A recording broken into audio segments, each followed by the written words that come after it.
প্রিয় দর্শক, আমি S M Mofazzal Hossain, voice of good news 24 থেকে আপনাদের সম্মুখে আজকে দুই চারটি কথা বলার জন্য আমি লাইভে এসেছি। যদি সম্ভব হয় একটু শেয়ার করবেন, সাবস্ক্রাইব করবেন। বিষয়টা অত্যন্ত কষ্টের, তাই আমি আপনাদেরকে এই বিষয়টার প্রতি একটু মনোযোগ আকর্ষণ করতেছি। আমার এক বন্ধু, যার বয়স 84 বৎসর, আমার বয়স প্রায় 61 বছর। আমি প্রাক্তন ব্যাংকার ছিলাম। তো মূল কথায় আসি। যে কথাটা বলতে চাচ্ছি সেটা হলো যে এই পৃথিবীতে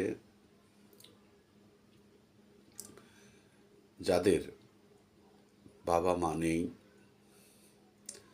তারা বড়ই দুর্ভাগা। বাবা মা ছেলে সন্তানদের জন্য একটা বিরাট ধরনের বটগাছ। আবার তার বিপরীতে এরকমও আছে যাদের বাবা মা বেঁচে আছেন, কিন্তু ছেলে সন্তানরা তাদের কোনো খোঁজ খবর রাখেন না। তারা মহা দুর্ভাগা। তাদের মতো দুর্ভাগা আমি মনে করি আরেকটিও নাই।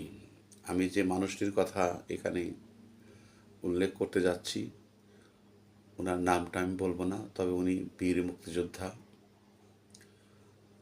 উনি 84 বছর বয়সে এখন উনার উনি 2টি বিয়ে করেছিলেন। প্রথম ঘরে উনার এক ছেলে 2 মেয়ে, এবং দ্বিতীয় ঘরে তার একটা ছেলে, অর্থাৎ তার 2 ছেলে 2 মেয়ে। এই 2 ছেলে 2 মেয়ের পিছনে এই ভদ্রলোক যার পর নাই কষ্ট করেছেন, তাদেরকে মানুষ করেছেন, তাদেরকে উচ্চ শিক্ষায় শিক্ষিত করেছেন। তারা ডাক্তার, ইঞ্জিনিয়ার, সরকারি অফিসের ডাইরেক্টর, ব্যাংকার ইত্যাদি হওয়ার পরেও তারা নীরবে নিঃশব্দে তাদের বাচ্চা কাচ্চা নিয়ে বহাল তবিয়তে, কেউ ঢাকায়, কেউ টাঙ্গাইলে বসবাস করছেন। অথচ এই বীর মুক্তিযোদ্ধা অত্যন্ত সৎ এবং একটা বলিষ্ঠ ধরনের মানুষ আমি আমার জীবনে কখনো দেখিনি। উনি এত উচ্চ মার্গের লোক। আর ওনার ওয়াইফ, উনি অত্যন্ত সাদাসিধে একজন মানুষ। ওনার সাথে আমার কথা হয়েছে আজকে, যার জন্য আমি আজকে আপনাদের সম্মুখে এখানে এসেছি। উনি ওনার বিবাহিত জীবন চলছে প্রায় 44 বছর। যাই হোক, আমি ওই সমস্ত ছেলে মেয়েদেরকে বলবো যাদের বাবা মা নেই, তারা অত্যন্ত দুর্ভাগা। কারণ বাবা মা এমন একটা শ্রেষ্ঠ সম্পদ। নদীর জল, পুকুরের জল বিচ্ছেদ হয়ে যাবে, কিন্তু বাবা মার রক্তের সম্পর্ক কখনো বিচ্ছেদ হয় না। বাবা মা কি জিনিস, এটা আমাকে আপনাদের মতো সভ্য লোকদের, উন্নত মন মানসিকতা সম্পন্ন লোকদের বোঝানো আমার পক্ষে মোটেও সম্ভব নয়।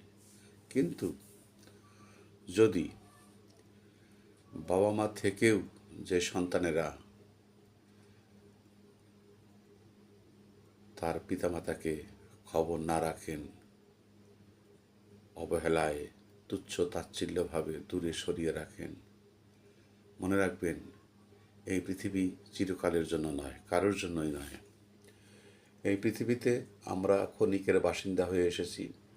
আমাদের কোনো না কোনোভাবে কোনো একটা সময়ে সবাইকে চলে যেতে হবে।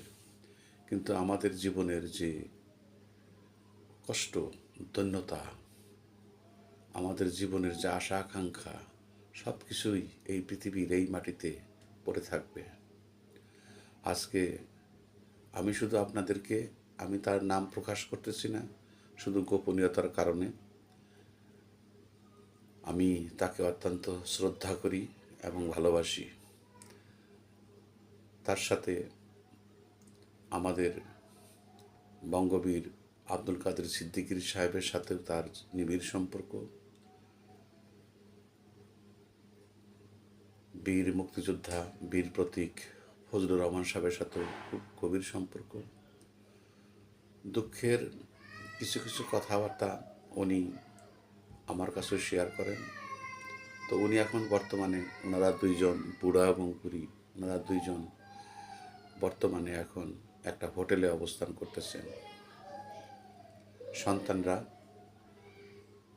তার 4 সন্তান, কেউ ডাইরেক্টর, কেউ ব্যাংকার, কেউ ডাক্তার, কেউ ইঞ্জিনিয়ার, কেউ আজ দীর্ঘদিন যাবৎ তারা হোটেলে অবস্থান করতেছেন, তাদের খোঁজ খবর রাখে নাই।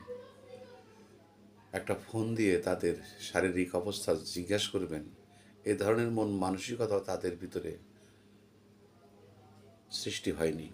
আমি জানি না তারা কী ধরনের মন মানসিকতা সম্পন্ন লোক, তাদের পারিবারিক জীবনে কী ধরনের কথা আছে তাও জানি না। তবে আমি এইটুকুই বলবো, বাবা মা, পিতামাতা যত তুচ্ছ তাচ্ছিল্যই হোক, তারা সন্তানদের জন্য একটা বিরাট মহিরুহ, একটা বিরাট একটা গাছ, একটা সম্পদ। যে ব্যক্তি, যারা এই পৃথিবীতে বাবা মা থাকতে, যারা অবলীলাক্রমে নিজেকে অনেক বড় মনে করে বাবা মাকে তুচ্ছ তাচ্ছিল্য ভেবে দূরে সরিয়ে রেখেছেন, মনে রাখবেন, এর একটা বিহিত সৃষ্টিকর্তা এই দুনিয়াতেই হয়তো ফয়সালা করবেন। আমি কারোর জন্য বদদোয়া করি না, আমি শুধুমাত্র অবিরত আশীর্বাদ করছি আমার সেই শ্রদ্ধেয় ব্যক্তিবর বীর মুক্তিযোদ্ধা ভাইয়ের প্রতি এবং তার পরিবারের প্রতি। আমি আর বেশি কিছু বলবো না। তবে যদি সম্ভব হয়, আপনারা যাদের পিতামাতা এই পৃথিবীতে এখনও জীবিত আছে, তাদের মোবাইলের যুগ, একটু খোঁজখবর রাখুন, হাসি মুখে 2-4টি কথা জিজ্ঞেস করুন। তারা আপনার কাছে কোনো সম্পদ চায় না, কারণ তারা সর্বস্ব দিয়েই আপনাকে লালন পালন করে বড় করেছেন। যাই হোক, আমি অনেক কথা বলে ফেললাম। আপনাদের সকলের সর্বাঙ্গীন উন্নতি কামনা করে আমি SM. Mofazzal Hossain, voice of good news 24 থেকে বিদায় নিচ্ছি। আসসালামু আলাইকুম ওয়া রাহমাতুল্লাহি ওয়া বারাকাতুহু।